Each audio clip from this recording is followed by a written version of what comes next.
Everett Monroe was 38 years old the evening his wife raised a glass of champagne across a white tablecloth restaurant in Atlanta and toasted to his bankruptcy with 12 of her closest friends watching.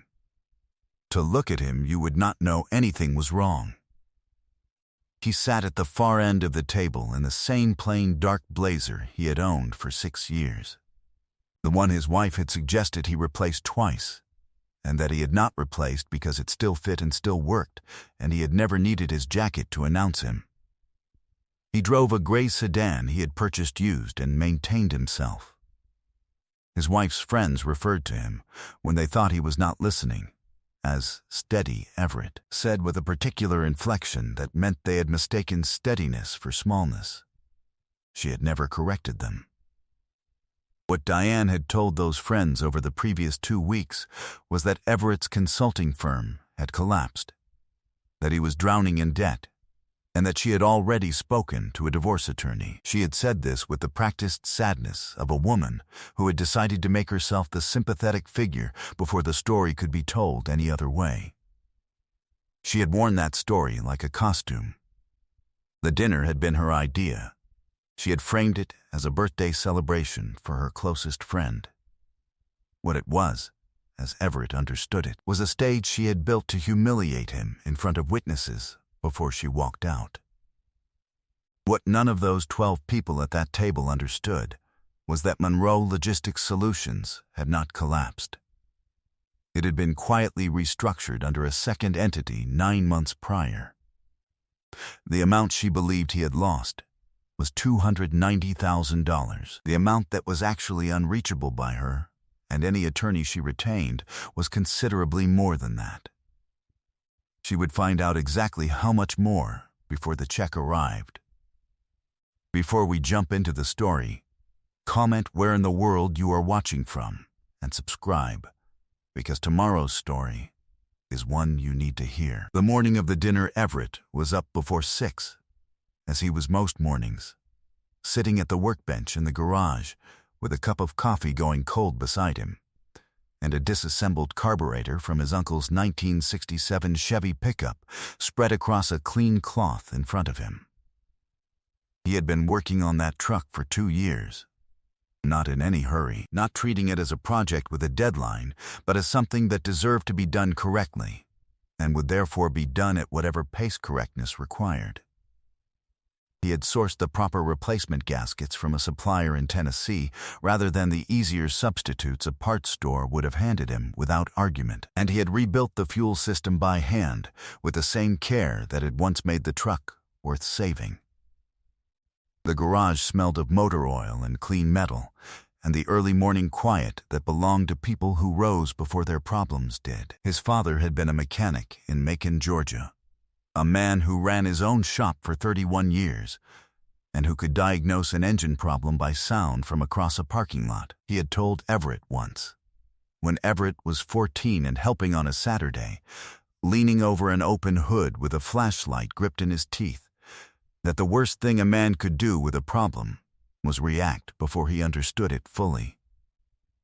He said an engine told you what was wrong every single time if you were willing to listen. Most people, he said, listened only long enough to guess, then started taking things apart based on the guess. And that was where the real damage happened. He said people worked the same way. Patience, he said, was not a personality trait. It was a diagnostic tool. He had died of a sudden heart attack when Everett was 22, and had left him a red rolling toolbox with his initials on the side that Everett still used every week, and a way of thinking about problems that he had built his entire professional life around. Everett turned a small brass fitting in his fingers, held it up in the light from the single bulb above the workbench, found it serviceable, and set it on the cloth. On paper, he was the owner and principal of Monroe Logistics Solutions, a supply chain consulting firm based in Atlanta that he had started at a folding table in a rented room 9 years ago, and that now held contracts with 7 mid-size regional distributors and 3 national accounts, and employed 14 people. The firm was real, the work was real, and the revenue was real. What was not visible from the outside, what Diane had never asked about in any of the direct, precise ways that would have produced the information, was that Monroe Logistics Solutions was one of two operating companies under a parent holding entity he had established quietly with his attorney 3 years ago, when the business reached a scale that made that structure both practical and sensible. He kept the corporate filings in a locked drawer of the workbench, not out of secrecy, out of the same instinct that led him to store his most important tools where they would not be borrowed and returned improperly. Diane came through the garage door at 7:15 in a silk robe, already holding her phone, and told him not to forget the dinner was at 7. She looked at the carburetor on the cloth and made no comment. She had stopped being curious about the things he spent his time on several years ago, which at the time had felt like a comfortable absence of scrutiny, and which he now understood as the natural indifference of a woman who had mentally departed and was simply waiting for her paperwork to catch up. She had a new perfume. He had not heard her mention buying it. He said he would be ready. She went back inside, and he looked at the carburetor and picked up his coffee and found it cold, and drank it anyway.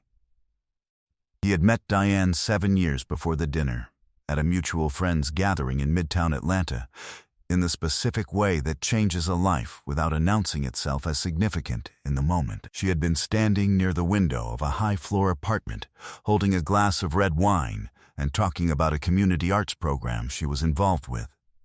And she had spoken about it with a specificity and conviction that suggested she had actually been inside the rooms she was describing, rather than simply attached to the idea of them. He had walked across the party to continue that conversation, and they had talked until the party had substantially emptied around them.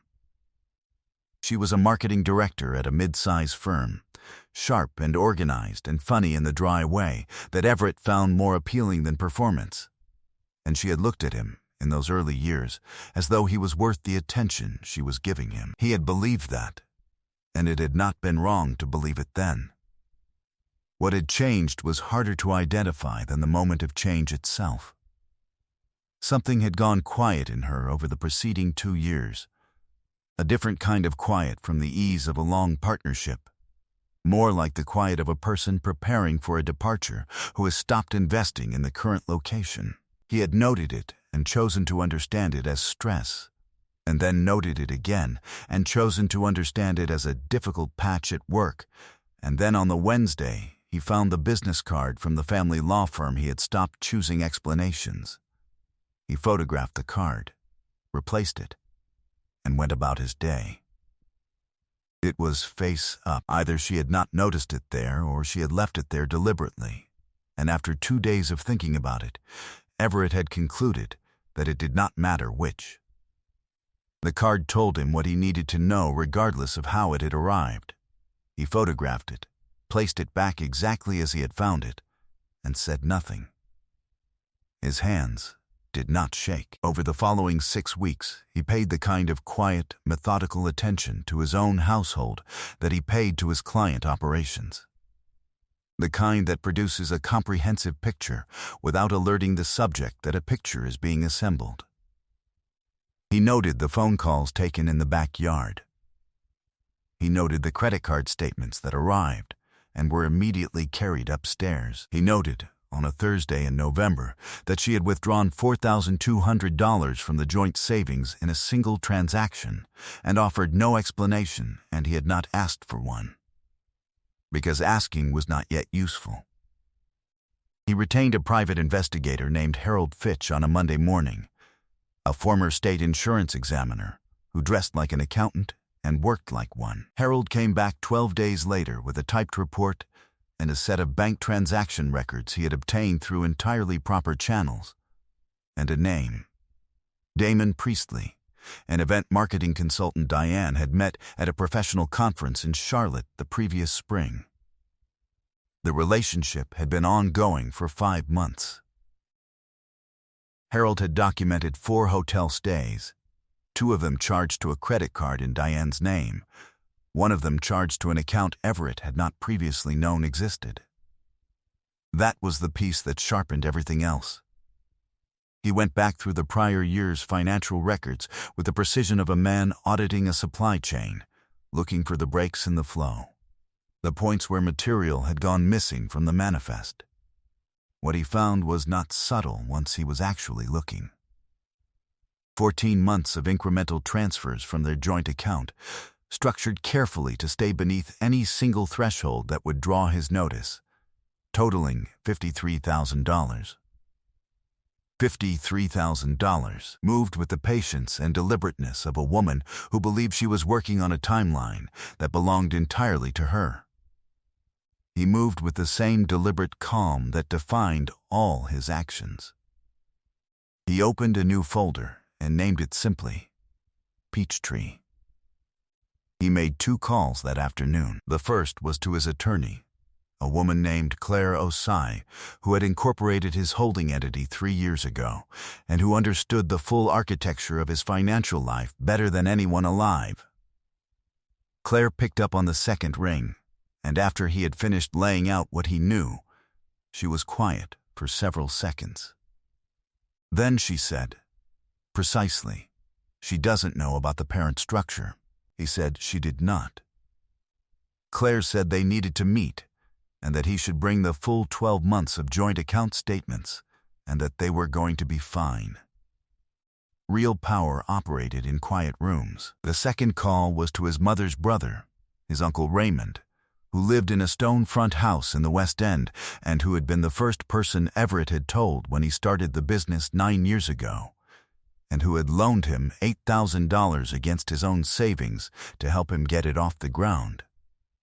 A debt Everett had repaid with interest inside 18 months, and which Raymond had called unnecessary but accepted, because he understood that Everett was not a man who carried unpaid obligations without discomfort.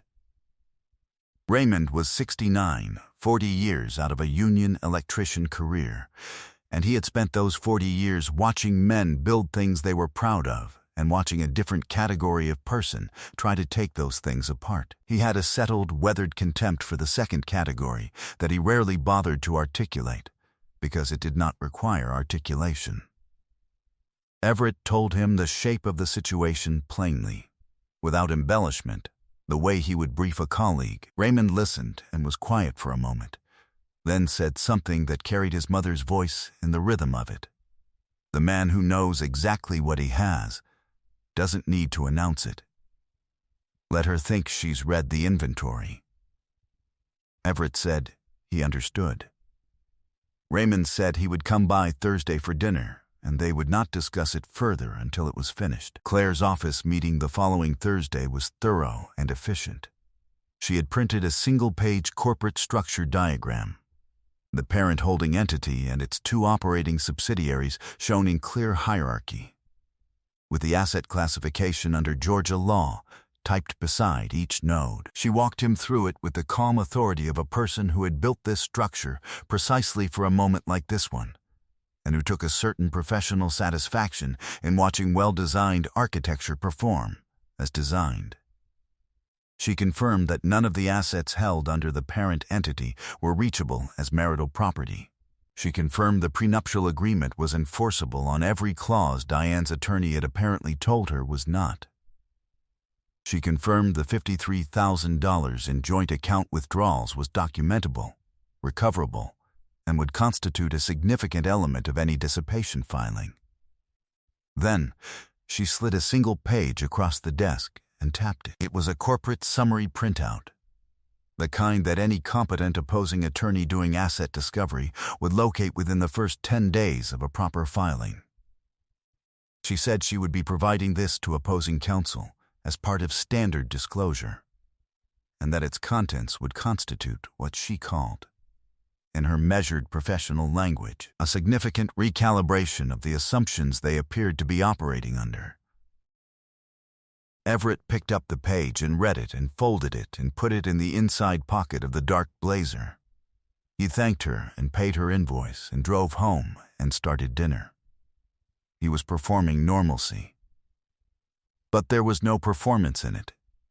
He was simply a man who had done everything that could be done and was waiting without anxiety for the sequence to complete itself, because he had built it carefully, and he trusted his own work. Preparation is the work. He was dressed and ready at 6:30 the night of the dinner. He wore the dark blazer. He wore the shoes he had resoled rather than replaced, because they still fit correctly, and he had never needed his shoes to do anything beyond what shoes were made to do. He drove himself to the restaurant in the gray sedan and parked in the lot without ceremony, and walked in through the front entrance with his hands in his pockets, and found the table already assembled in the private dining room Diane had reserved. 12 of her friends and her colleague and her sister arranged along a long table set with white linens, and Diane already at the head of it in a dress he had not seen before, a glass of wine in her hand, and a particular brightness in her expression that was the brightness of a woman who had been rehearsing a scene and was pleased that her cast had assembled. She looked up when he came in. The expression shifted, not to warmth, but to the careful neutrality of a director confirming that a necessary actor has taken his mark. He sat at the far end of the table. He ordered water. He listened to the conversation without contributing more than the room required of him. He ate his food. He was not performing composure.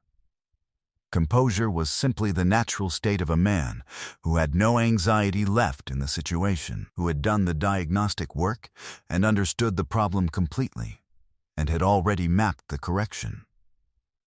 Diane raised her glass midway through the main course, when the table had warmed to the wine and the conversation had found a comfortable momentum. She made a speech about celebrating life changes and the courage to begin again, and the beauty of friends who stood with you when the road got steep.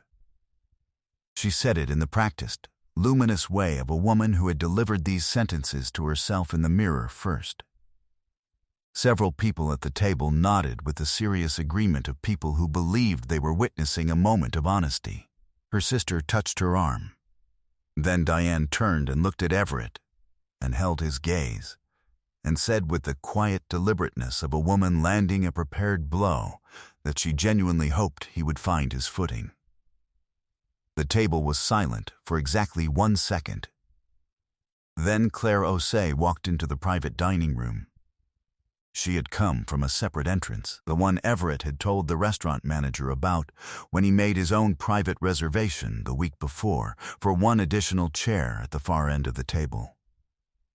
Claire was dressed for an evening, not a courtroom, but she carried herself with the same economy of motion in both contexts. She greeted Everett by his first name, took the empty chair beside him, and placed a thin folder on the tablecloth without explanation or apology. Diane's brightness shifted into something more watchful. Claire opened the folder and removed the first page and laid it flat on the table in the space between the wine glasses and the breadbasket. It was the corporate structure diagram, clean and precise, showing the parent entity and its 2 operating subsidiaries and the asset classification beside each. She laid the second page beside it. It was the current account statement from the entity Monroe Logistics Solutions reported to, showing a balance that was not the balance of a bankrupt man, not even approximately. She laid the third page. It was the joint account transaction history for the prior 14 months, each of the 41 incremental withdrawals highlighted in yellow, the handwritten total at the bottom reading $53,000. Claire said, in a voice that was even and carried no further than the table required, "I'm Everett Monroe's legal counsel. I want to make sure everyone at the table is working from accurate information tonight." Several people reached for the pages. Diane did not. She was looking at the account balance with an expression that was moving through its stages the way a face moves through them when it is trying to find one that works and discovering that none of them do. She had no idea, not in 7 years, had she asked the right questions. She said the numbers were not correct. She said that Everett had told her himself the business was in serious trouble. Everett said, with the specific calm of a man reading back an accurate transcript, "I told you the first quarter was down. You filled in the rest yourself." She started to speak. He continued without elevation in his voice, without heat, with the measured completeness of a man finishing a report. $53,000, Diane, over 14 months. 41 transactions. You hired an attorney before you said a word to me. You built a story for your friends before you gave me the facts. I didn't react. I documented. There's a difference. He picked up the dessert menu from beside his plate and looked at it. "I'll have the chocolate cake," he said to the waiter, who had appeared at his elbow with the good instincts of a professional who could feel when a table had reached a transition. He ordered. Around the table, no one spoke. Diane's sister was looking at Diane with an expression that was asking a question Diane was not going to be able to answer tonight. When the bill arrived, Claire placed her card on the tray before anyone else moved. Diane reached into her purse. She drew her card and held it toward the waiter. It declined. The account it drew from had been subject to a preservation order Claire had obtained the previous week as part of the dissipation filing, a step that was entirely routine and entirely expected, and that Everett had known about for 11 days, and had noted in his calendar the same way he noted any scheduled completion. The waiter held the declined card with professional discretion and looked at Diane with professional sympathy. Everett reached into the inside pocket of the dark blazer, the old one with the good years still in it, and placed his card on the table. He paid for the entire dinner. All 14 covers. He did not make an announcement of it. He simply paid. Then he stood, buttoned the blazer, thanked the table for a pleasant evening with a courtesy that was genuine in its correctness, if not in its warmth, and walked out into the Atlanta night without looking back. 9 months later, Everett Monroe was sitting on the rear porch of a house he had purchased in Decatur, a craftsman bungalow with a wide yard and a detached garage that already housed the 1967 pickup, fully restored now. Every system rebuilt and sorted and road-ready, running with the clean authority of a machine that had been properly understood before it had been touched. He had taken it out on a Sunday morning the week before, on the empty early roads, and it had run exactly as it was supposed to run, as if it had simply been waiting for someone patient enough to bring it back to itself. He sat on the porch now with his coffee and a contract summary his operations manager had sent the previous evening, reading it with the same unhurried attention he gave everything that deserved it.